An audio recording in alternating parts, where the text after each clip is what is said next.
Hello everyone, welcome to our 1000 question series world geography day 2।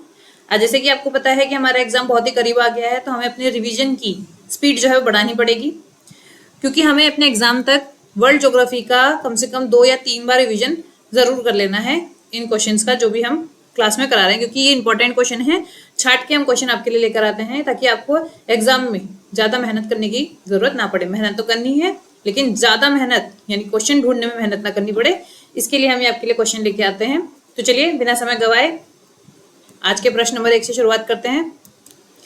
भारतीय मानक समय Greenwich माध्य समय से कितना आगे है, यानी कि इंडियन स्टैंडर्ड टाइम की बात कर रहा है कि इंडियन स्टैंडर्ड टाइम जीएमटी से कितना आगे है। ठीक है, तो ऑप्शन है आपके पास 4 घंटे, 7 घंटे, 5.5 घंटे या 3 घंटे। तो अगर हम बात करें जीएमटी की, तो जीएमटी जो है वो लंदन में है। ठीक है, और समय अगर यहाँ पर दोपहर के 12 बज रहे हैं, ठीक है, अगर यहाँ दोपहर के 12 बज रहे हैं तो भारत में समय जो है जीएमटी से 5.5 घंटे आगे है, तो यहाँ पर 5:30 बजेंगे शाम के। ठीक है, यानी कि 5.5 घंटे आगे ऑप्शन नंबर सी जो है हमारा करेक्ट ऑप्शन हो जाता है। अब बात करें भारतीय मानक समय की, तो जिससे हम अपना समय निर्धारित करते हैं, यानी कि जो हमारे भारत की मानक समय रेखा है वो कितने डिग्री से गुजरती है, ये क्वेश्चन भी कई बार पूछ लिया जाता है। तो 82.5 डिग्री से गुजरती है, जो कि उत्तर प्रदेश के मिर्जापुर से होकर गुजरता है। मिर्जापुर, ठीक है, मिर्जापुर से होकर गुजरता है। ये भी इंपॉर्टेंट क्वेश्चन है क्योंकि यूपी ओरिएंटेड है, तो ध्यान रखना है आपको। ठीक है, चलिए, कर्क रेखा निम्नलिखित में से किस राज्य से होकर नहीं गुजरती? तो पता होना चाहिए पहले तो हमको कि कर्क रेखा कितने राज्यों से होकर गुजरती है। तो कर्क रेखा यानी कि ट्रॉपिक ऑफ कैंसर जो है वो 8 राज्यों से होकर गुजरती है। कितने राज्यों से? 8 राज्यों से। कौन कौन से हैं? पश्चिम से शुरू करते हैं, यानी कि वेस्ट से शुरू करते हैं। सबसे पहले गुजरात, राजस्थान, मध्य प्रदेश, छत्तीसगढ़,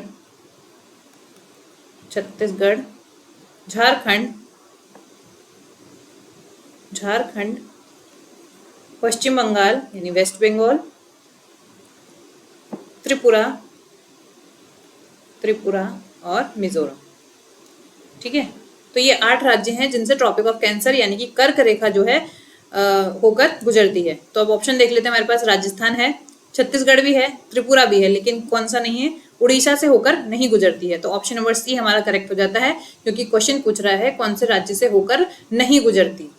चलिए, वसंत विषुव यानी स्प्रिंग इक्विनॉक्स निम्नलिखित में से किस तिथि को होता है?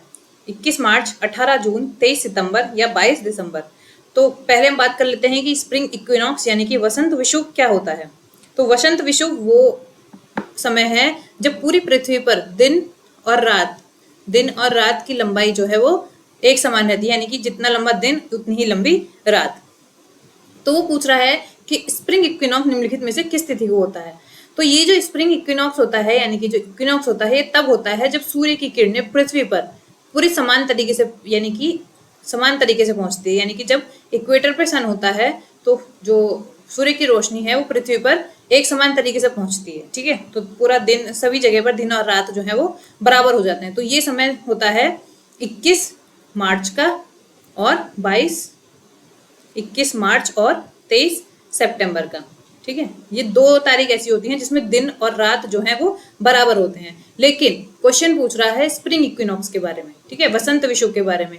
तो वसंत विषुव होता है 21 मार्च को और ऑटम इक्विनॉक्स होता है 23 सितंबर को। अगर यहाँ पर क्वेश्चन होता कि ऑटम इक्विनॉक्स कब होता है तो 23 सितंबर हम लगाते, लेकिन क्वेश्चन अभी हमसे पूछ रहा है कि स्प्रिंग इक्विनॉक्स कब होता है, तो 21 मार्च यानी कि ऑप्शन नंबर ए हमारा जो है वो करेक्ट हो जाता है।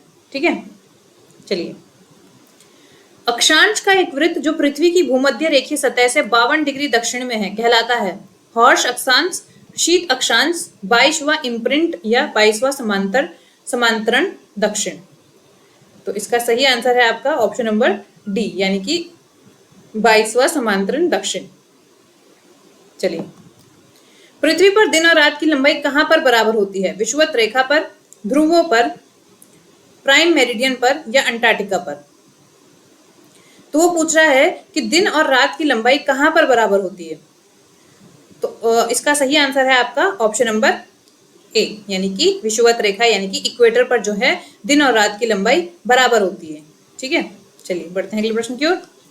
किसी वस्तु का भार उस समय न्यूनतम होता है जब उसे रखा जाता है उत्तरी ध्रुव पर, दक्षिणी ध्रुव पर, विषुवत रेखा पर या पृथ्वी के केंद्र पर। तो इसका सही आंसर है आपका ऑप्शन नंबर डी, यानी कि पृथ्वी के केंद्र पर। जब कोई भी वस्तु, किसी भी सामान को पृथ्वी के केंद्र पर रखा जाता है तो उसका भार 0 हो जाता है। क्यों हो जाता है? क्योंकि वहां पर ग्रेविटेशनल फोर्स जो होता है, यानी कि जो हमारा जो आकर्षण बल होता है, गुरुत्वाकर्षण बल होता है, वो शून्य होता है। ठीक है, गुरुत्वाकर्षण बल जो होता है वो कितना हो जाता है? शून्य होता है। वहीं अगर हम बात करें कि जो हमारा गुरुत्वाकर्षण बल है वो हमारी जो विषुवत रेखा है यानी कि इक्वेटर पर 0 होता है। ठीक है, इक्वेटर पर जो होता है 0 होता है, 0 या 0 के आसपास होता है, यानी कि बहुत कम होता है। वहीं पोलो की बात करें, यानी कि पोलर रीजन की बात करें, तो वहां पर गुरुत्वाकर्षण बल जो है वो सबसे अधिक होता है। इसीलिए पृथ्वी के केंद्र पर जब कोई वस्तु रखी जाती है तो उसका भार जो है वो सबसे कम होता है। अगला प्रश्न है, 1 घंटे के समांतर में देशांतरीय दूरी निम्नलिखित में से कितनी होगी? ऑप्शन है आपके पास 15 डिग्री, 45 डिग्री, 30 डिग्री या 60 डिग्री। तो सभी को पता है कि देशांतर कौन सी रेखाएं होती हैं? जो वर्टिकल होती हैं, यानी कि जो खड़ी वाली रेखाएं होती हैं वो देशांतर होती हैं। ठीक है, सभी को पता है ना। तो वो पूछ रहा है कि 1 घंटे में जो देशांतर दूरी होती है, यानी कि 1 घंटे में चला गया जो दूरी है, यानी कि इन दोनों के बीच में जो दूरी चली जाती है 1 घंटे में, वो कितनी होती है? ठीक है, तो एक छोटा सा कैलकुलेशन करके देखेंगे कि 24 घंटे में हमारे पास हमारी पृथ्वी जो है वो 360 डिग्री घूम जाती है, यानी कि 360 देशांतर रेखाओं को पार कर लेती है। तो अगर हम 1 घंटे की बात करें तो 1 घंटे में कितना चलेगी? अगर हम इसको इससे डिवाइड करें, 1 घंटे का निकालें तो कितना आ जाएगा हमारे पास कि 15 डिग्री आ जाएगा। तो 1 घंटे में जो चली गई दूरी है देशांतरों के बीच में तो कितनी होगी? 15 डिग्री होगी। ठीक है, तो 1 घंटे में देशांतरीय दूरी जो होगी वो कितनी होगी? 15 डिग्री होगी। ठीक है, चलिए बढ़ते हैं अगले प्रश्न की ओर। कोकोस प्लेट, नजाका प्लेट और अरेबियन प्लेट का सही भौगोलिक सम्मिलन कौन सा है? कोकोस, ये सारी प्लेट्स दे रखी हैं आपको, जो मतलब एक तरीके से हमारा जो पृथ्वी के नीचे की जो सतह है वो प्लेटों से, एक तरीके से प्लेटों से बनी होती है। टेक्टोनिक प्लेट्स कहा जाता है जिन्हें। ठीक है, तो इनके संतुलन बिगड़ने से या हल्का फुल्का इनके हिलने से तो हमारी ऊपर की सतह पर बदलाव आते हैं, जैसे कि भूकंप होता है या और भी कोई प्राकृतिक आपदा होती है वो आती है। ठीक है, तो ये प्लेट्स हैं, इनका बताना है कि कौन सी प्लेट कहाँ पर जो है स्थित है। चलिए, तो कोकोस मध्य अमेरिका और प्रशांत महासागर, नजाका प्लेट जो है वो दक्षिण अमेरिका और प्रशांत महासागर, अरेबियन प्लेट जो है वो सऊदी भूभाग या उपयुक्त सभी सही हैं। तो जो कोकोस प्लेट है वो मध्य अमेरिका और प्रशांत महासागर जो है इनके बीच में पाई जाती है, तो ये करेक्ट हो जाता है। नजाका प्लेट जो है वो दक्षिण अमेरिका और प्रशांत महासागरीय प्लेट के बीच में पाया जाता है, तो ये भी सही है। अरेबियन प्लेट सऊदी भूभाग का हिस्सा है, तो ये भी सही है। तो इसके अनुसार ऑप्शन नंबर डी हमारा करेक्ट हो जाता है, यानी कि उपयुक्त सभी प्लेटें जो हैं उनका सुमेलन सही कर रखा है। अगला प्रश्न है, सवाना घास के मैदान किस महाद्वीप में सबसे अधिक विस्तृत हैं? ऑप्शन है आपके पास एशिया, यूरोप, ऑस्ट्रेलिया या अफ्रीका। तो इसका सही आंसर है आपका ऑप्शन नंबर डी, यानी कि अफ्रीकन कॉन्टिनेंट में सवाना घास के मैदान जो है अधिकतम मात्रा में पाए जाते हैं। इसके अलावा ये मैदान जो है अलग अलग क्षेत्रों में भी पाए जाते हैं, लेकिन उन क्षेत्रों में इनका नाम सवाना की जगह अलग नामों से इनको पुकारा जाता है। जैसे दक्षिण अमेरिका की बात करें, यानी कि साउथ अमेरिका की बात करें, तो साउथ अमेरिका में वेनेजुला और कोलंबिया नामक जो देश है, वहां पर कोलंबिया नामक जो देश है वहां पर इनको लानोस के नाम से जाना जाता है। ठीक है, लानोस के नाम से जाना जाता है। वहीं ब्राजील में, यानी कि साउथ अफ्रीका के जो ब्राजील देश है वहां पर इसे कॉम्पोस के नाम से जाना जाता है, कॉम्पोस के नाम से जाना जाता है। और ऑस्ट्रेलिया में इन्हें डाउन के नाम से जाना जाता है। ठीक है, ध्यान रखना है, कभी कभी मैचिंग में पूछ लिए जाते हैं। चलिए, निम्नलिखित में से कौन सा विश्व का सबसे बड़ा रिवर आइलैंड यानी कि नदी महाद्वीप है? अगर आपको पिछले क्वेश्चन याद हैं जब हमने इंडियन ज्योग्राफी में पूछे थे तो उसमें भी ये क्वेश्चन जो है एक बार आया था, एक बार नहीं 2 या 3 बार आया था। ठीक है, तो ऑप्शन है आपके पास मानपुरा द्वीप, श्रीरंग द्वीप, लुलु द्वीप या माजुली द्वीप।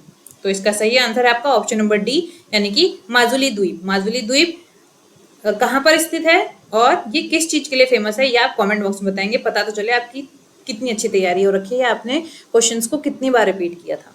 चलिए, प्राचीन विशाल एकीकृत महाद्वीप पैंजिया का दक्षिणी भाग कौन सा है जिसके उत्तर में अंगारा भूमि है? यूरेशियन प्लेट, तथित सागर, भारतीय प्लेट या गोंडवाना भूमि? तो आपने देखा था कि जब शुरुआती दिन थे जब पृथ्वी के, तो पृथ्वी जो है दो भूभागों में बटी हुई थी, ठीक है, एक ऊपरी भाग था और एक निचला भाग था, ठीक है। इस पूरे भाग को बोला जाता था पैंजिया, ठीक है, इन दोनों को क्या बोला जाता था? पैंजिया बोला जाता था। अब ऊपर का भाग जो था उसको अंगारा भूमि बोला जाता था, ठीक है, अंगारा लैंड बोला जाता था। ये पूरा एक साथ, इन दोनों को एक साथ बोला जाता था पैंजिया। क्या बोला जाता था? पैंजिया बोला जाता था, ठीक है, दोनों एक साथ कहलाते थे पैंजिया। पैंजिया, ऊपर वाली लैंड को अंगारा लैंड बोला जाता था, नीचे वाली लैंड के बारे में आपसे पूछ रहा है कि इसको क्या बोला जाता था। तो कहानी ये है कि ये दो लैंड अलग अलग भागों में विभाजित थे और इनके बीच में एक समुद्र होता था जो इनको अलग करता था, उसका नाम था तथित सागर।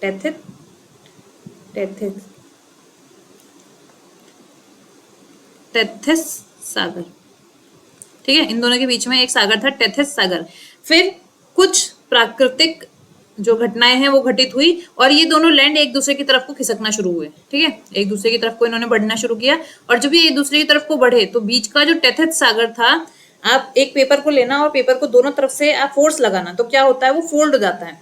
तो कहा जाता है कि जो ये तथित सागर था ये फोल्ड हो गया और फोल्ड होकर क्या बन गया? ये आज का हिमालय जो है वो तथित सागर का ही मॉडर्न रूप है, यानी कि पहले वो तथित सागर हुआ करता था, अब वो हिमालयास बन चुके हैं, ठीक है। तो जो ऊपर की लैंड थी उसे अंगारा लैंड कहा गया और जो नीचे की लैंड थी उसे कहा गया गोंडवाना लैंड, ठीक है, गोंडवाना लैंड कहा गया, ठीक है। तो जो हमारा पेनिनसुलर भाग है, यानी कि भारतीय पेनिनसुला है, वो गोंडवाना लैंड का ही हिस्सा है और हमारा जो नदर्न इंडिया का जो हिस्सा है वो अंगारा लैंड का हिस्सा है, ठीक है। तो इसका सही आंसर हो जाता है आपका ऑप्शन नंबर डी, यानी कि गोंडवाना भूमि कहा जाता है। निम्नलिखित में से कौन सा हिंद महासागर में दूसरा सबसे बड़ा द्वीप है? तो ग्रैंड टेरर, श्रीलंका, जांजिबार या सोकोत्रा? तो इसका सही आंसर है आपका ऑप्शन नंबर बी, यानी कि श्रीलंका हिंद महासागर में दूसरा सबसे बड़ा द्वीप है। चलिए, ग्रेट बैरियर रीफ निम्नलिखित में से क्या है? पर्वत श्रृंखला है, प्रवाल संरचना है, मानव निर्मित दीवार है या ज्वारीय भित्ति है? तो ग्रेट बैरियर रीफ जो है एक प्रवाल रचना है, प्रवाल भित्तियों, जिसको मतलब एक जो समुद्री प्रवाल होते हैं उनके कंकालों द्वारा ये बनी हुई है, ठीक है। ये जो है जो ग्रेट बैरियर रीफ है ये ऑस्ट्रेलिया में स्थित है, ठीक है, ये ऑस्ट्रेलिया में स्थित है और इसकी लंबाई लगभग 2300 किलोमीटर है, जो कि इतनी लंबी है कि ऊपर अंतरिक्ष से भी दिखाई देती है और ये यूनेस्को वर्ल्ड हेरिटेज साइट्स में इसका नाम जो है दर्ज किया गया है। चलिए बढ़ते हैं अगले प्रश्न की ओर। जापान में स्थित होन्शु नामक द्वीप किसके उत्पादन के लिए प्रसिद्ध है? ऑप्शन है आपके पास कोयला, लौह अयस्क, तेल या हीरे? तो इसका सही आंसर है आपका ऑप्शन नंबर सी, यानी कि तेल। पेट्रोलियम के लिए जो है जापान का होन्शु नामक द्वीप जो है वो प्रसिद्ध है। चलिए बढ़ते हैं अगले प्रश्न की ओर। विश्व का सबसे बड़ा द्वीप ग्रीनलैंड भौगोलिक रूप से कहाँ स्थित है? दक्षिण प्रशांत महासागर में, हिंद महासागर में, कैरेबियन सागर में या उत्तरी अटलांटिक में? तो इसका सही आंसर है आपका ऑप्शन नंबर डी, यानी कि उत्तरी अटलांटिक में स्थित है। अगर आपने वर्ल्ड का मैप देखा है तो यहाँ पर आपका नॉर्थ अमेरिका है, ठीक है, और फिर आपका यहाँ पर साउथ अमेरिका पड़ता है, ठीक है, यहाँ आपका यूरोप है और ग्रीनलैंड पड़ता है आपका यहाँ पर, और ये पूरा आपका अटलांटिक ओशन है, अटलांटिक ओशन है। तो अटलांटिक ओशन के उत्तर में पड़ता है क्या? ग्रीनलैंड।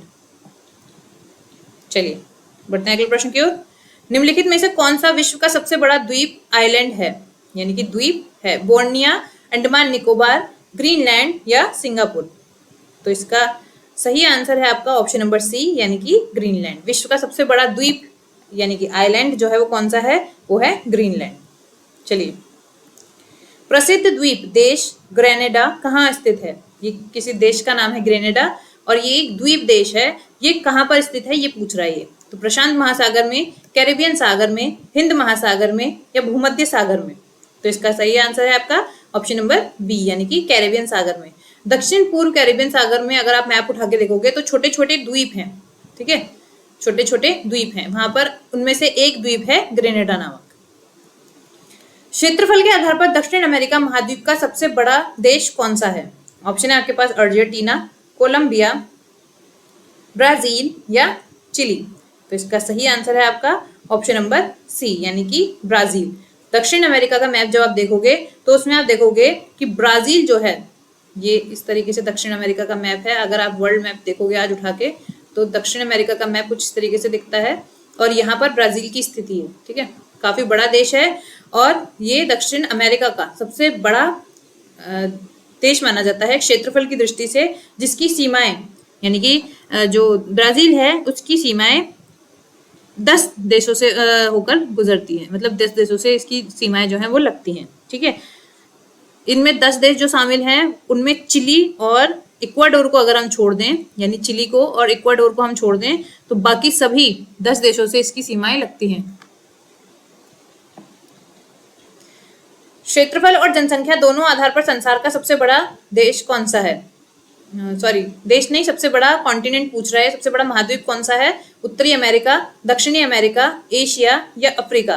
क्षेत्रफल और जनसंख्या दोनों के आधार पर पूछ रहा है, तो ऑप्शन नंबर सी जो है वो आपका करेक्ट हो जाता है, यानी कि एशिया। क्षेत्रफल और जनसंख्या दोनों के आधार पर एशिया जो है वो विश्व का सबसे बड़ा कॉन्टिनेंट माना जाता है, क्योंकि एशिया देखो क्षेत्र के हिसाब से तो है, बाकी जनसंख्या के आधार पर देखें तो चाइना और इंडिया दोनों ही वर्ल्ड्स मोस्ट मतलब जिनके पास सबसे ज्यादा पॉपुलेशन है, दोनों ही देश जो हैं वो एशिया में आते हैं।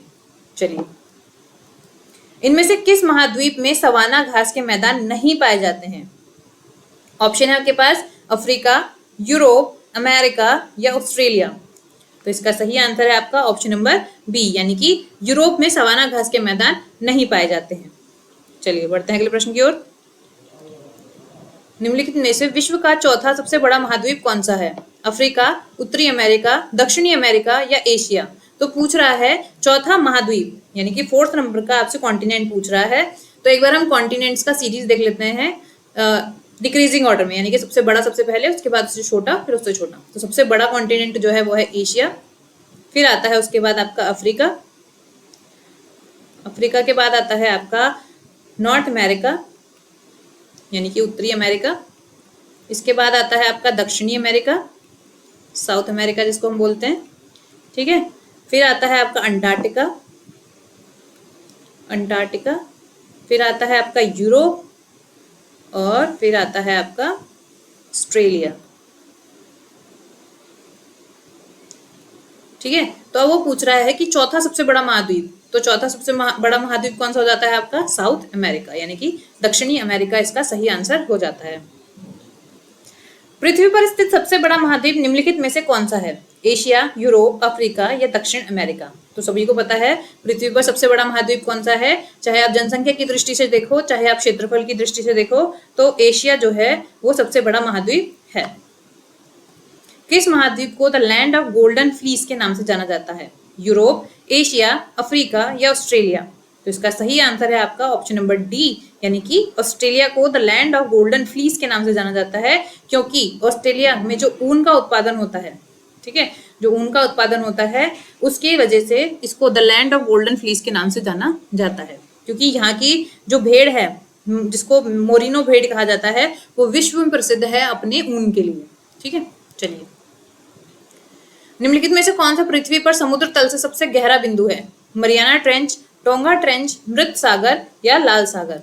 तो इसका सही आंसर है आपका ऑप्शन नंबर ए, यानी कि मैरियाना ट्रेंच। मैरियाना ट्रेंच में स्थित जो चैलेंजर डीप नामक जो इसका एक पॉइंट है, चैलेंजर डीप नामक जो एक पॉइंट है मरियाना ट्रेंच का, वो पृथ्वी का सबसे गहरा बिंदु माना जाता है। और ये मरियाना ट्रेंच जो है कहाँ पर स्थित है? ये पश्चिम प्रशांत महासागर में स्थित है, ठीक है। कहाँ पर? पश्चिम, वेस्ट पैसिफिक ओशन, यानी कि पश्चिम प्रशांत महासागर। चलिए बढ़ते हैं अगले प्रश्न की ओर। उस जल डमरू मध्य का नाम बताइए जो जावा सागर को हिंद महासागर से जोड़ता है। ऑप्शन है आपके पास फॉर्मोस, बोस्फोरस, सुंडा या मलक्का। तो इसका सही आंसर है आपका ऑप्शन नंबर सी, यानी कि सुंडा जो जल डमरू मध्य है वो महासागर, हिंद महासागर को जावा सागर से जोड़ता है। ठीक है, चलिए बढ़ते हैं अगले प्रश्न की ओर। बाकी जो ये स्ट्रेट्स दे रखे हैं ना आपको, ये इनके बारे में आप कमेंट बॉक्स में बताएंगे कि ये किसको किससे जोड़ती हैं। ठीक है, इंपॉर्टेंट है ये स्ट्रेट्स जो है, कई बार एग्जाम्स में पूछ ली जाती हैं, मैचिंग में भी। चलिए बढ़ते हैं अगले प्रश्न की ओर। अल नीनो एक जटिल मौसम प्रणाली है यहाँ स्पेनिश शब्द अल नीनो का क्या अर्थ है? शुभ वर्षा ऋतु, बाल मशीहा, प्रारंभिक वर्षा या बाल वर्षा ऋतु। तो इसका सही आंसर है आपका ऑप्शन नंबर बी, यानी कि बाल मसीहा। एल नीनो का जो मतलब होता है वो होता है बाल मसीहा।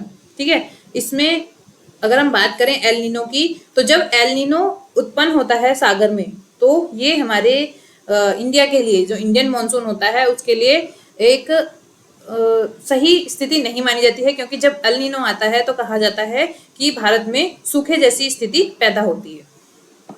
चलिए, पृथ्वी पर उपलब्ध कुल जल का कितना प्रतिशत भाग ताजा जल यानी फ्रेश वाटर है? 30%, 3%, 0.3% या 0.17%।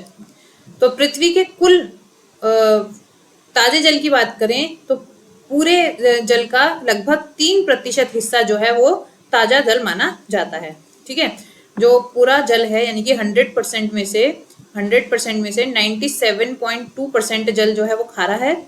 लगभग 2% जल ग्लेशियर और जो हमारी बर्फ है उसका है।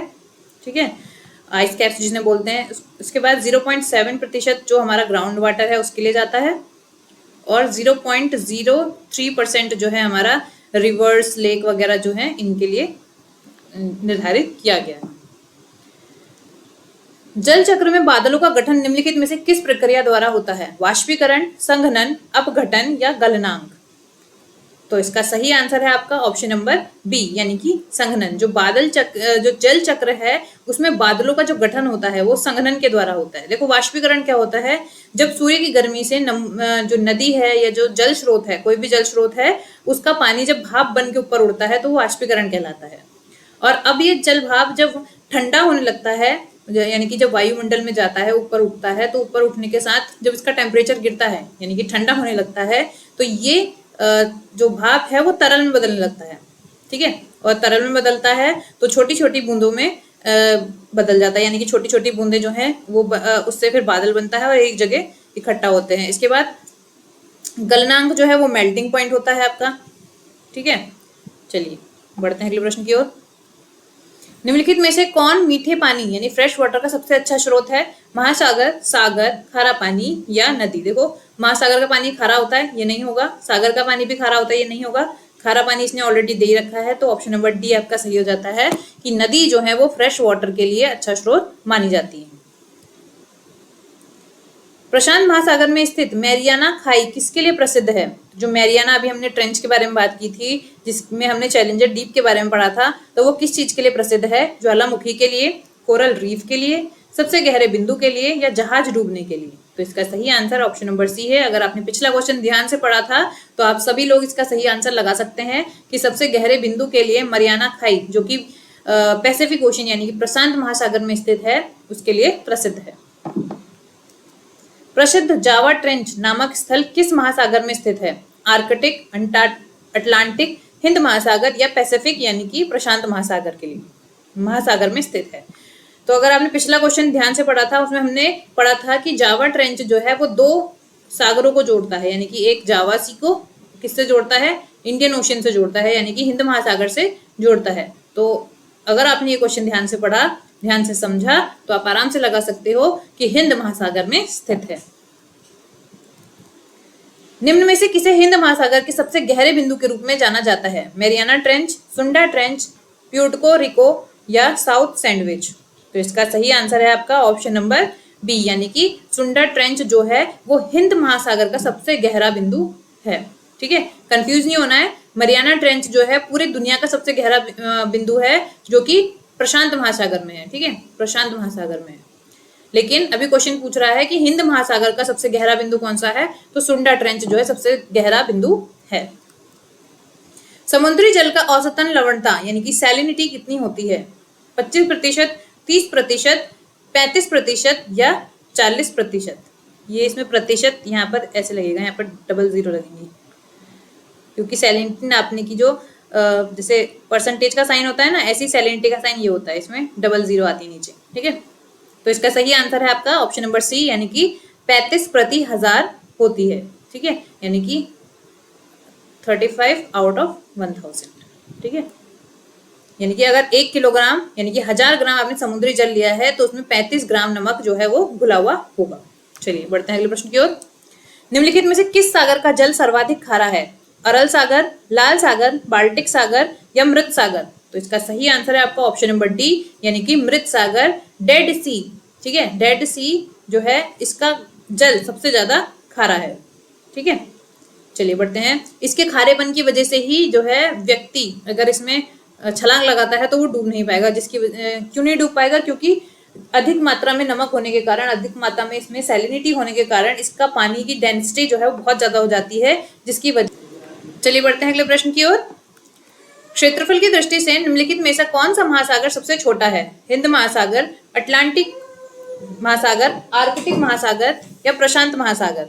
तो पहले हम देख लेते हैं सभी के मतलब सबको क्रम के अनुसार देख लेते हैं कि सबसे छोटा कौन सा है और सबसे बड़ा कौन सा है। तो ऊपर से शुरू करते हैं। सबसे बड़ा है हमारा प्रशांत महासागर। ठीक है, प्रशांत महासागर जो है सबसे बड़ा महासागर है। उसके बाद आता है नंबर हिंद महासागर, सॉरी अटलांटिक महासागर का, अटलांटिक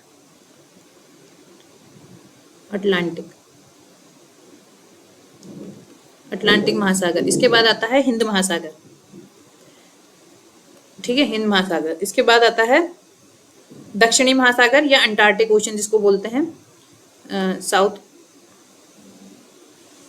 सदर्न ओशन भी बोलते हैं इसको। ठीक है, सदर्न ओशन या अंटार्कटिक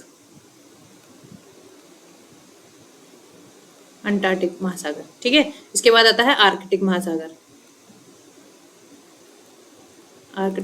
अब वो पूछ रहा है कि निम्नलिखित में से कौन सा महासागर सबसे छोटा है? क्षेत्रफल की दृष्टि से निम्नलिखित में से कौन सा महासागर सबसे छोटा है? देखो सारे मैंने आपको बता दिए हैं क्रम के अनुसार कि कौन सा सबसे बड़ा है और कौन सा सबसे छोटा। अगर यहाँ पर आपके फेरबदल भी हो जाए, मान लो कि यहाँ पर फिलहाल अभी इसका आंसर देख लेते हैं पहले। सबसे छोटा जो है वो ऑप्शन नंबर सी आर्कटिक है, क्योंकि सबसे छोटा आर्कटिक है। मान लो अगर यहाँ पर हिंद महासागर होता, अटलांटिक होता, प्रशांत महासागर होता और यहाँ पर होता आपका आर्कटिक या अंटार्कटिक बोल लेते हैं हम, यहाँ पर अंटार्कटिक होता तो अंटार्कटिक सबसे छोटा है। तो अंटार्कटिक निम्नलिखित में से पूछ रहा है वो, तो चारों ऑप्शंस में से जो सबसे छोटा होगा आपको वो लगाना है। क्वेश्चन को ध्यान से पढ़ना है। अगर निम्नलिखित में से पूछ रहा है यानी कि ऑप्शंस में से ही पूछ रहा है तो आपको ऑप्शंस में ही बताना होगा कि चारों में से कौन सा सबसे छोटा है। ठीक है, या अगर ऐसा ऑप्शन आ जाता कि ये चार ऑप्शन दे रखे हैं, यहाँ पर प्रशांत नहीं दिया होता, यहाँ पर आपको अंटार्कटिक दिया होता। ठीक है, मान लेते हैं एक ऐसी स्थिति आई जिसमें क्वेश्चन पूछा कि क्षेत्रफल की दृष्टि से निम्नलिखित में से कौन सा महासागर सबसे बड़ा है। ठीक है, और यहाँ पर प्रशांत महासागर आपको नहीं दिया होता, प्रशांत महासागर की जगह आपको दिया होता अंटार्कटिका। ठीक है, अंटार्कटिक यानी कि सदर्न ओशन जो है आपको दिया होता, तो आप कौन सा आंसर लगाते? सबसे बड़ा महासागर। तो सबसे बड़ा महासागर कौन सा होता? फिर अटलांटिक होता, क्योंकि प्रशांत हमको दिया नहीं होता। तो निम्नलिखित में से अगर पूछा जाएगा तो ऑप्शंस को आपको ध्यान से देखना है। ये लिस्ट आपको ध्यान और याद होनी चाहिए कि ये जो है क्रम कैसे है। ठीक है, क्योंकि एग्जाम्स में क्वेश्चन कुछ भी पूछा जा सकता है। चलिए बढ़ते हैं अगले प्रश्न की ओर। निम्न भूजल भंडारण में किस प्रकार की चट्टान संरचना सबसे अधिक जुड़ी हुई है? अग्नेय और कायांतरित, चूना पत्थर संरचनाएं, अवसादी चट्टानें या जलोढ़ निक्षेप? तो भूजल भंडारण के लिए जलोढ़ निक्षेप जो हैं सबसे अधिक उपयुक्त और जुड़े हुए होते हैं। ठीक है, ऑप्शन नंबर डी इसका जो है करेक्ट हो जाता है। पृथ्वी पर सबसे शुष्क स्थान यानी कि ड्राइएस्ट प्लेस कौन सा रेगिस्तान माना जाता है? ऑप्शन है आपके पास आटाकामा, सहारा, गोबी या कालाहारी। तो इसका सही आंसर है आपका ऑप्शन नंबर ए, यानी कि आटाकामा डेजर्ट जो है, आटाकामा रेगिस्तान जो है, आटाकामा मरुस्थल जो है वो आपका विश्व में सबसे ज्यादा ड्राइएस्ट यानी कि शुष्क स्थान माना जाता है। और ये स्थान जो है कहाँ पर स्थित है? चाइल यानी कि चिली, जो कि कहाँ पर स्थित है? साउथ अमेरिका में स्थित है। साउथ अमेरिका में स्थित है। आप साउथ अमेरिका का मैप जब खोल के देखोगे तो आप देखोगे, मान लो एक रफली मैप हम बना लेते हैं यहाँ पर, इस तरीके से है ना साउथ अमेरिका, इस तरीके से है कुछ। ठीक है, तो चाइल जो है वो यहाँ पर मौजूद है। ठीक है, ये चाइल है चाइल यानी कि चिली जो देश है हमारा वो यहाँ पर स्थित है। तो यहाँ पर एक पर्वत श्रृंखला है, यानी कि साउथ अमेरिका में एक पर्वत श्रृंखला है जिसे एंडीज के नाम से जाना जाता है। ठीक है, यहाँ पर एक ऐसे एंडीज जो है पर्वत श्रृंखला पड़ती है। ठीक है, पर्वत श्रृंखला एंडीज पड़ती है। और जो चाइल है यानी कि जो ये डेजर्ट है ये कहाँ पर है, ये इस पर्वत श्रृंखला के रेन शेडो यानी कि जहां पर रेन शेडो जोन में पड़ता है, यानी कि जहां पर बारिश बहुत ना के बराबर होती है उस स्थान पर ये जो है डेजर्ट पड़ता है। इसी वजह से ये विश्व का सबसे शुष्क रेगिस्तान माना जाता है। ठीक है, यहाँ मतलब ये यहाँ पर इतना देखा गया है कि यहाँ पर दशकों तक जो है बारिश की बूंदें नहीं पड़ती, तो इसीलिए इसे विश्व का सबसे शुष्क स्थान माना जाता है। प्रसिद्ध धौलागिरी पर्वत शिखर किस देश में स्थित है? ऑप्शन है आपके पास भूटान, नेपाल, भारत या बर्मा। तो इसका सही आंसर है आपका ऑप्शन नंबर बी यानी कि नेपाल। ये दुनिया का सबसे ऊंचा 7वें नंबर का पर्वत शिखर है। ठीक है, चलिए बढ़ते हैं अगले प्रश्न की ओर। किस रेगिस्तान में 250 मीटर ऊंचे रेत के टीले हैं और यह रेतीला रेगिस्तान का सबसे बड़ा सन्निहित क्षेत्र है? ऑप्शन है आपके पास नामीब, सोनेरा, आटाकामा या रब अल खाली। तो इसका सही आंसर है आपका ऑप्शन नंबर डी यानी कि रब अल खाली। इसे हम एम्प्टी क्वार्टर के नाम से भी जानते हैं, यानी कि इसका दूसरा नाम क्या है? Empty quarter. इसे एम्प्टी क्वार्टर के नाम से भी जाना जाता है। यहाँ पर मतलब जो रेगिस्तान है यहाँ पर 250 मीटर ऊंचे ऊंचे रेत के टीले पाए जाते हैं। ठीक है, इसका मुख्य रूप से कहाँ पर स्थित है? ये सऊदी अरब में स्थित है, लेकिन इसके कुछ हिस्से आपको ओमान, यूएई और यमन तक फैले हुए दिखाई दे सकते हैं। ठीक है, वैसे तो मेनली ये सऊदी अरब में स्थित है, सऊदी अरब। चलिए, विश्व का सबसे बड़ा गर्म मरुस्थल यानी कि हॉट डेजर्ट निम्नलिखित में से कौन सा है? कालाहारी, गोबी, थार या सहारा। देखो पिछला क्वेश्चन जो था वो सबसे शुष्क पूछा गया था, लेकिन अब पूछा गया है गर्म मरुस्थल। तो सबसे गर्म मरुस्थल जो है वो है आपका सहारा। और विश्व का सबसे बड़ा जो है डेजर्ट भी यही है। ठीक है, दुनिया का सबसे बड़ा गर्म रेगिस्तान और क्षेत्रफल की दृष्टि से देखें तो सहारा डेजर्ट ही सबसे बड़ा रेगिस्तान है। चलिए बढ़ते हैं अगले प्रश्न की ओर। यूरेशिया और भारतीय प्लेट के टकराव पर सिकुड़न से निर्मित लंबवत घाटियां क्या कहलाती हैं? रिड्स, रेंज, क्रेटर या ड्यून्स। ठीक है, डंस इनको हिंदी में बोला जाता है, वैसे ये ड्यून्स कहलाते हैं। ठीक है, ड्यून्स। तो इसका सही आंसर है आपका ऑप्शन नंबर डी यानी कि ड्यून्स। अगर आप बात करें यूरेशियन और भारतीय प्लेट के टकराव से जो हमारी वैलियां यानी घाटियां जो उत्पन्न हुई उनको हम ड्यून्स कहते हैं, जिनके एग्जाम्पल आप देख सकते हैं देहरादून। ठीक है, देहरादून और इसके अलावा कोटली दून, पाटली दून, ये सब इन्हीं क्षेत्रों के अंदर आते हैं जिन क्षेत्रों में यूरेशियन और भारतीय प्लेट के टकराव से घाटियां निर्मित हुई थी। ठीक है, और ये क्षेत्र जो है कहाँ पर पड़ते हैं? ये क्षेत्र पड़ते हैं लघु हिमालयाज के अंदर। ठीक है, लघु हिमालय या जिनको हम शिवालिक श्रेणी भी कहते हैं उनके अंदर ये क्षेत्र आते हैं। यूरोप के उच्चतम पर्वत शिखर में से एक माउंट एल्ब्रूज कहाँ स्थित है? ऑप्शन है जर्मनी, स्विट्जरलैंड, रूस या यूक्रेन। तो इसका सही आंसर है आपका ऑप्शन नंबर सी यानी कि रूस। यह पर्वत जो पर्वत है माउंट एल्ब्रूज, ये काकेशस पर्वतमाला का एक हिस्सा है। ठीक है, काकेश पर्वतमाला है उसका एक हिस्सा है। ठीक है, माउंट एल्ब्रूज। और ये जो है रूस में स्थित है, ये एक शांत ज्वालामुखी है। ठीक है, ये एक ज्वालामुखी पर्वत है जो कि फिलहाल शांत है, ध्यान रखना है इसे। ठीक है, तनामी रेगिस्तान निम्नलिखित में से किस देश में स्थित है? तो ऑप्शन है आपके पास चीन, दक्षिण अफ्रीका, ऑस्ट्रेलिया, भारत। तो इसका सही आंसर है आपका ऑप्शन नंबर सी यानी कि ऑस्ट्रेलिया। तनामी डेजर्ट जो है वो ऑस्ट्रेलिया में स्थित है। चलिए बढ़ते हैं अगले प्रश्न की ओर। कजाइलकुम रेगिस्तान किन देशों में स्थित है? ऑप्शन है आपके पास सऊदी अरब, उज्बेकिस्तान, तुर्कमेनिस्तान या बी और सी दोनों। तो कजाइलकुम रेगिस्तान जो है वो उज्बेकिस्तान और कजाकिस्तान में आता है। उज्बेकिस्तान और कजाकिस्तान कजाकिस्तान में आता है, ठीक है। लेकिन इसका बड़ा क्षेत्र जो है वो उज्बेकिस्तान में आता है, लगभग 60% हिस्सा जो है वो उज्बेकिस्तान के अंदर आता है, और जो बचा हुआ हिस्सा है वो कजाकिस्तान के अंदर आता है। लेकिन हमको ऑप्शन में क्या क्या दे रखे हैं, सऊदी अरब, उज्बेकिस्तान, तुर्कमेनिस्तान, या बी और सी दोनों। तो तुर्कमेनिस्तान में तो नहीं है, उज्बेकिस्तान ही है इसका आंसर, यानी कि ऑप्शन नंबर बी जो है वो करेक्ट हो जाता है। निम्नलिखित में से कौन सा देश आंशिक या पूर्ण रूप से सहारा रेगिस्तान में नहीं आता है? ऑप्शन है आपके पास अल्जीरिया, लीबिया, नाइजीरिया या मिस्र। तो पूछ रहा है कि सहारा डेजर्ट के अंदर आने वाले देश, यानी कि सहारा डेजर्ट से अगर वो आंशिक रूप में भी आ रहे हैं तो आपको बताना है कि वो कौन सा देश है, कौन सा देश नहीं है जो मतलब सहारा डेजर्ट के अंदर नहीं आते हैं। तो पहले देख लेते हैं कि सहारा रेगिस्तान में कौन कौन से देश आते हैं। तो जो सहारा डेजर्ट है वो अफ्रीका के 11 मुख्य देशों में फैला हुआ है, जिनमें अल्जीरिया, ठीक है, चैड, मिस्र मिस्र मिस्र मिस्र यानी इजिप्ट जिसको बोलते हैं, लीबिया, माली, ठीक है, मोरिटानिया, मोरक्को, ठीक है,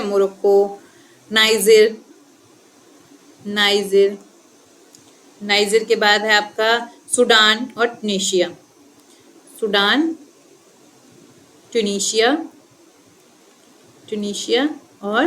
और इसके बाद आता है आपका वेस्टर्न सहारा, ठीक है, वेस्टर्न सहारा।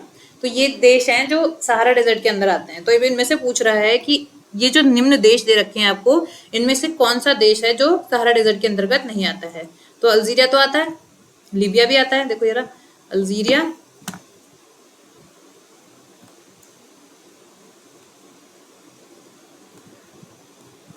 ये रहा, लीबिया ये रहा, और मिस्र ये रहा, ठीक है। तो ये तीनों देश तो आते हैं, लेकिन कौन सा नहीं आता है? नाइजीरिया नहीं आता है। तो ऑप्शन नंबर जो है आपका सी करेक्ट हो जाता है, ठीक है। नाइजीरिया जो है वो आंशिक या पूर्ण रूप किसी भी तरीके से सहारा डेजर्ट में नहीं आता है। आप वर्ल्ड का मैप उठाकर देखना कि नाइजीरिया जो है वो अफ्रीका के कौन से क्षेत्र में पड़ता है। निम्नलिखित में से कौन सी पर्वत की चोटी पृथ्वी के केंद्र से दूरतम बिंदु यानी कि फार्थेस्ट पॉइंट मानी जाती है? माउंट पुंसिक, माउंट चिम्बेराजो, माउंट किलिमंजारो या माउंट एकांगुआ। तो इसका सही आंसर है आपका ऑप्शन नंबर बी, यानी कि माउंट चिम्बेराजो जो है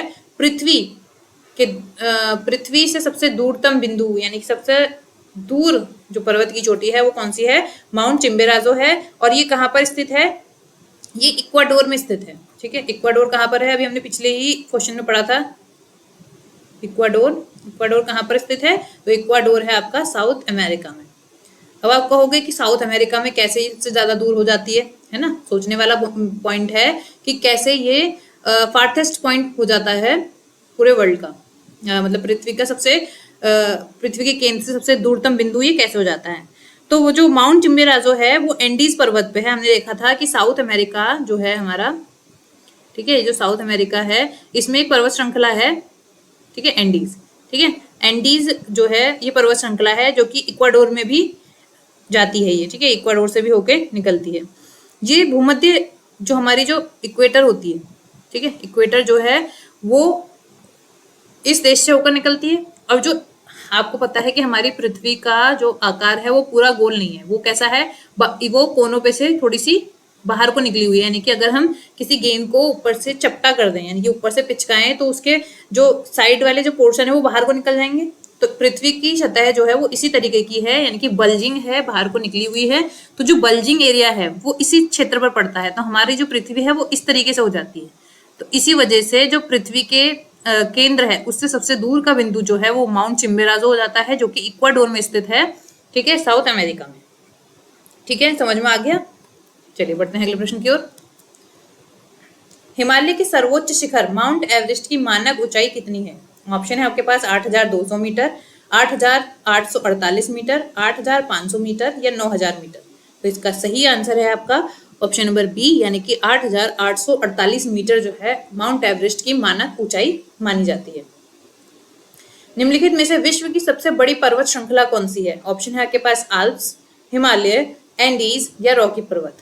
तो इसका सही आंसर है आपका ऑप्शन नंबर सी, यानी कि एंडीज पर्वत जो हैं, एंडीज पर्वत श्रृंखला जो है वो विश्व में सबसे लंबी पर्वत श्रृंखला है, ठीक है, जिसकी लंबाई लगभग 7,000 किलोमीटर है। और ये जो है साउथ अमेरिका हमारा जो कॉन्टिनेंट है उसमें पड़ती है, जो 7 देशों से होकर निकलती है, ठीक है। जो हमारा साउथ अमेरिका है उसका अगर हम पश्चिमी तट देखें तो पश्चिमी तट पर ये एंडीज जो है पर्वत श्रृंखला आपको देखने के लिए मिल जाएगी, और ये 7 देशों से होकर निकलती है, जिनमें वेनेजुला, कोलंबिया,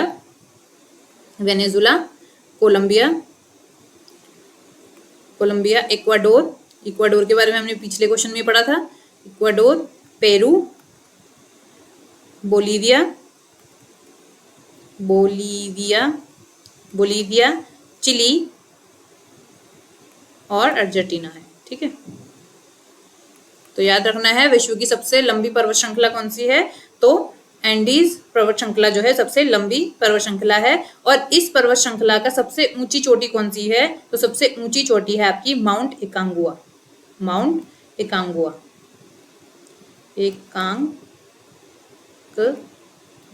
एकांकागुआ, ठीक है, एकांकागुआ याद रखना है। पूछ लेते हैं कि विश्व की सबसे ऊंची पर्वत श्रृंखला कौन सी है और उस पर्वत श्रृंखला की सबसे ऊंची चोटी कौन सी है, तो सबसे ऊंची चोटी है माउंट एकांगुआ, ठीक है। चलिए बढ़ते हैं अगले प्रश्न की ओर। मरुद्वीप यानी कि ओएसिस का संबंध निम्नलिखित में से किससे है, ग्लेशियर, रेगिस्तान, द्वीप या पर्वत, तो इसका सही आंसर है आपका ऑप्शन नंबर बी, यानी कि रेगिस्तानों से इसका संबंध है। देखो जब आपने देखा होगा कि जो रेगिस्तान है वो पूरा ड्राई रहता है, यानी कि शुष्क रहता है, लेकिन कुछ कुछ क्षेत्रों में आपको हरी भरी हरियाली और पानी के स्रोत देखने के लिए मिल जाएंगे। तो यही पानी के स्रोत जो हैं, ये जो एरिया होता है इसी को ओएसिस कहते हैं, जो कि शुष्क धरती पर एक उपजाऊ और हरा भरा क्षेत्र होता है जहां पर प्राकृतिक रूप से पानी पाया जाता है। तो रेगिस्तानी क्षेत्र में जो लोग होते हैं तो या जो यात्री होते हैं जो इधर से उधर पलायन करते हैं या इधर से उधर यात्रा करते हैं, उनके लिए आराम का क्षेत्र बन जाता है। और इस क्षेत्र में वनस्पति और अलग अलग जीव जंतुओं के पनपने की बहुत ज्यादा जो है परिस्थितियां अनुकूल हो जाती हैं, क्योंकि यहाँ पर पानी होता है और किसी भी चीज को पनपने के लिए पानी की आवश्यकता होती है, चाहे वो मानव हो या फिर पशु पक्षी, ठीक है। चलिए बढ़ते हैं अगले प्रश्न की ओर। मरुस्थलीय क्षेत्रों में वायु अपर्दन के कारण शुष्क भूमि में होने वाली क्रिया है अतिचराई, वन आग, वनारोपण या इनमें से कोई नहीं, ठीक है। तो वो पूछ रहा है कि मरुस्थलीय क्षेत्रों में वायु अपवर्दन यानी कि जो हवा के कारण जो अपवर्दन होता है उस क्रिया को क्या कहा जाता है, तो क्या अतिचराई कहा जाता है। अतिचराई मतलब ओवरग्रेजिंग मतलब जब आप पशुओं को मैदानों में खुला छोड़ देते हैं और वो ओवर ईटिंग करते हैं, यानी कि घासों को नुकसान पहुंचाते हैं और ओवर ईटिंग करते हैं, तो उसको अतिचराई कहते हैं। तो ये तो मरुस्थल से रिलेटेड नहीं है। वन आग किसी भी तरीके से नहीं है, वन आग मतलब फॉरेस्ट फायर, किसी भी तरीके से ये डेजर्ट से रिलेटेड नहीं है। वनारोपण यानी कि पेड़ों को दोबारा से लगाना, तो ये भी किसी तरीके से मरुस्थल से रिलेटेड या वायु अपवर्दन से रिलेटेड नहीं है। तो ऑप्शन नंबर डी हमारा करेक्ट हो जाता है कि इनमें से कोई नहीं जो है करेक्ट आंसर हो जाता है हमारा। चलिए बढ़ते हैं अगले प्रश्न की ओर। निम्नलिखित जल निकायों में से कौन सा दुनिया का सबसे लवणीय यानी कि सॉल्टिएस्ट जल निकाय है, great salt lake, Pulicat, sambar या गेटाले तालाब, ठीक है। तो इसका सही आंसर है आपका ऑप्शन नंबर डी, यानी कि गेटाले तालाब जो है दुनिया का सबसे सॉल्टिएस्ट जल निकाय है, ठीक है, सबसे सॉल्टिएस्ट जल निकाय है। इसकी लवणता लगभग कितनी है, 43.3% है, 43.3% है, ठीक है। चलिए बढ़ते हैं अगले प्रश्न की ओर। लेक तुर्काना दुनिया की सबसे बड़ी रेगिस्तानी झील है, यह किस देश में स्थित है। ऑप्शन है आपके पास संयुक्त अरब अमीरात यानी कि यूएई, तुर्की, केन्या, ओमान। तो इसका सही आंसर है आपका ऑप्शन नंबर सी, यानी कि केन्या। जो लेक तुर्काना है वो केन्या में स्थित है, ठीक है, केन्या में स्थित है। इसे जेड सी के नाम से भी जानते हैं, ठीक है, इसे जेड सी के नाम से भी जाना जाता है, क्योंकि इसका जो चमकीला और अनोखे रंग का पानी है, इस वजह से इसे जेड सी के नाम से जानते हैं। और इसे इतिहास में क्रेडल ऑफ ह्यूमन काइंड यानी कि मानव विकास का पालना भी कहा जाता है, क्योंकि प्राचीन सभ्यता जो प्राचीन मानव सभ्यता थी वो उसके पनपने के यहाँ पर साक्ष्य मिले हैं, यानी कि जीवाश्म मिले हैं, किसके, मानव के जीवाश्म यहाँ से मिले हैं, जिसकी वजह से इसे मानव विकास का पालना भी कहा जाता है। चलिए बढ़ते हैं अगले प्रश्न की ओर। निम्नलिखित में से कौन पृथ्वी का सबसे बड़ा अंतस्थलीय जल निकाय है? ऑप्शन है आपके पास सुपीरियर झील, कैस्पियन सागर, बेकाल झील या इनमें से कोई नहीं। तो वो पूछ रहा है कि पृथ्वी का सबसे बड़ा अंत स्थलीय यानी कि इनलैंड वाटर पूछ रहा है कि इनलैंड वाटर बॉडी सब इनमें से कौन सी है? सुपीरियर झील, कैस्पियन झील, बेकाल झील या इनमें से कोई नहीं। तो इसका सही आंसर हो जाता है आपका ऑप्शन नंबर बी, यानी कि कैस्पियन सागर जो है उसे अंतःस्थलीय यानी कि इनलैंड यानी कि जमीन के अंदर सबसे बड़ा पानी का स्रोत यानी वाटर बॉडी माना जाता है। ठीक है, जो हमारी लेक सुपीरियर है ये सतह की सबसे बड़ी झील है, लेकिन ये कैसी झील है? मीठे पानी की झील है। ये अपने क्षेत्रफल के हिसाब से दुनिया की सबसे बड़ी झील है। ठीक है, लेकिन आकार में यह कैस्पियन सागर से काफी छोटी हो जाती है। सतह के क्षेत्रफल के हिसाब से देखें तो यह सबसे बड़ी झील है, लेकिन अगर हम कैस्पियन सागर की बात करें तो उसके हिसाब से ये सुपीरियर झील जो है वो छोटी है। वहीं बैकाल झील जो है वो दुनिया की सबसे गहरी और पानी के आयतन यानी कि वॉल्यूम पानी का जो है यहाँ पर सबसे ज्यादा है, इसके लिए प्रसिद्ध है। लेकिन कैस्पियन बात करें जो इसका जो साइज है उसके हिसाब से कैस्पियन सागर से ये बहुत ज्यादा छोटी है। ठीक है, तो इसका आंसर जो है वो कैस्पियन सी हो जाता है। और इसे कैस्पियन सी भी इसलिए कहा जाता है क्योंकि ये पूरी तरीके से मतलब जब आप कैस्पियन सागर को देखोगे मैप में तो ये पूरी तरीके से जो है लैंड से घिरा हुआ है। ठीक है, लैंड से घिरा हुआ है। चलिए, निम्नलिखित में से कौन सा सतह पर जल संसाधन का एक उदाहरण है? झील, कुआं, समुद्र या टैंकर? तो जल संसाधन का उदाहरण पूछ रहा है आपसे, तो झील, कुआं, समुद्र और टैंकर। तो इसका सही आंसर है आपका ऑप्शन नंबर ए यानी कि झील। देखो, सतह का जल संसाधन पूछ रहा है। जो कुआं है उसमें हम ग्राउंड से पानी निकालते हैं यानी कि अंडरग्राउंड से पानी निकालते हैं, अंडरग्राउंड पानी निकालते हैं।